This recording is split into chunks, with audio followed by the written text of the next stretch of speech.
Bilderberg and WEF, two tiers of modern power. You see Davos every year.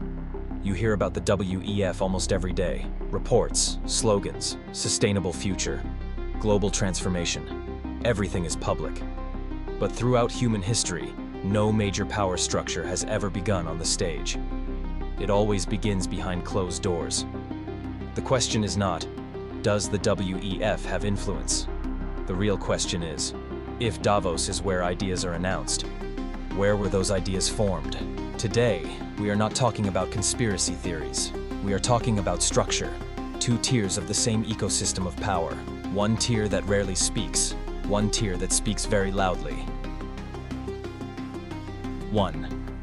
Bilderberg. No minutes, no declarations.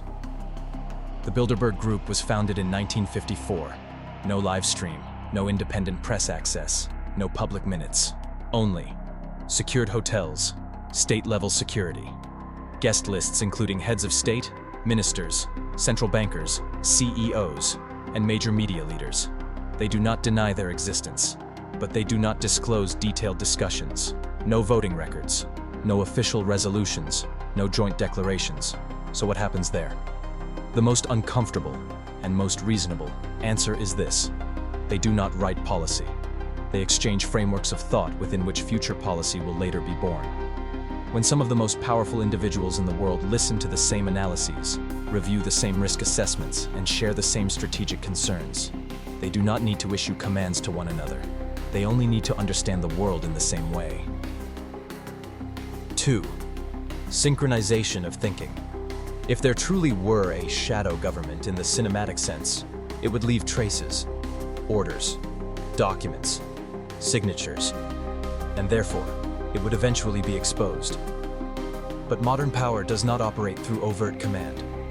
It operates through synchronization, not by issuing instructions, but by shaping context. When an elite network shares the same frame of reference, the same definition of the problem, the same interpretation of what is inevitable, and the same concept of global responsibility, they do not need secret phone calls. They do not need hidden agreements. They simply look at the world through the same lens.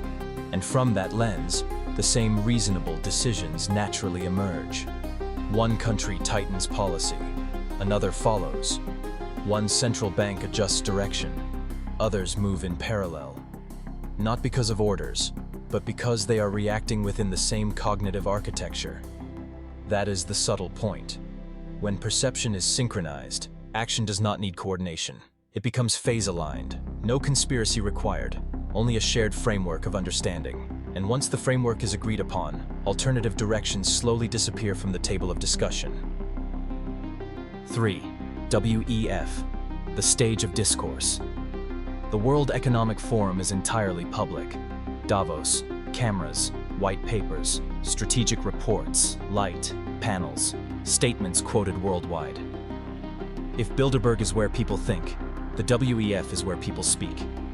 The WEF does not pass laws, it does not sign treaties, it does not issue executive orders, but it defines the problem. And whoever defines the problem has already defined the boundaries of the solution. Because before legislation is drafted, before parliaments vote, before central banks adjust policy, the naming of the issue has already shaped every possible response. When a topic is framed as a global crisis, a security threat, a sustainability imperative, a shared responsibility, then every subsequent solution must operate within that framing. Not because someone forced it, but because once you accept the frame, you accept the logic inside it. From that moment on, the debate is no longer about whether something should happen, but about how it should be implemented. The WEF does not require coercive power.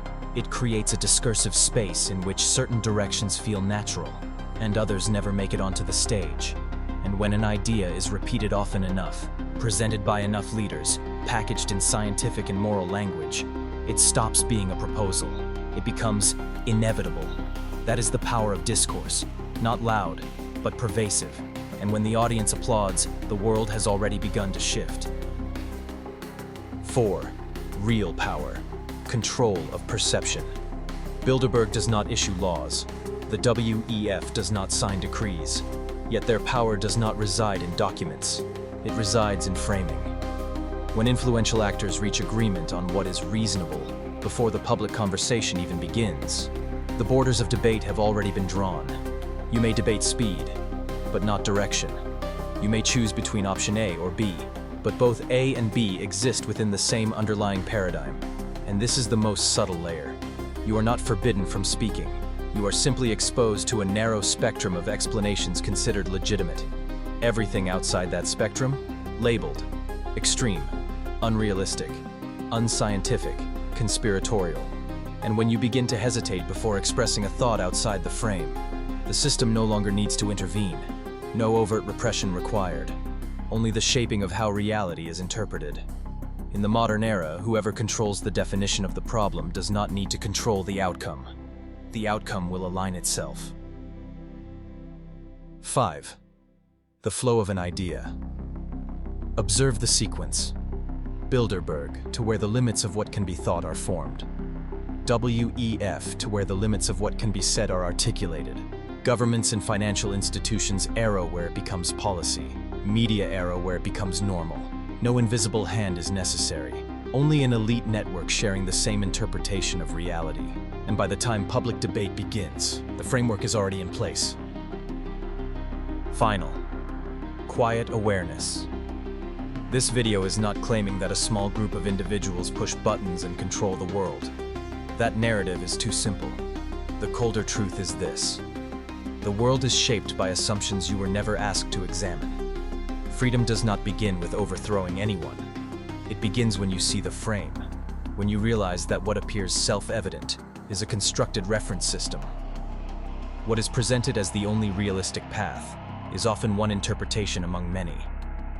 Awakening is not blind opposition. It is cognitive independence. It is the discipline to question underlying premises, to seek multiple sources, to ask what remains unspoken. Because the real debate does not occur on the surface. It occurs at the level of framing, and once you can see the frame, you are no longer entirely inside it. No noise required, no revolution required, only awareness. And when awareness shifts, structures lose their invisible grip. Not because they collapse, but because you no longer move automatically within them. Pause, observe, and ask yourself, what frame is defining your world?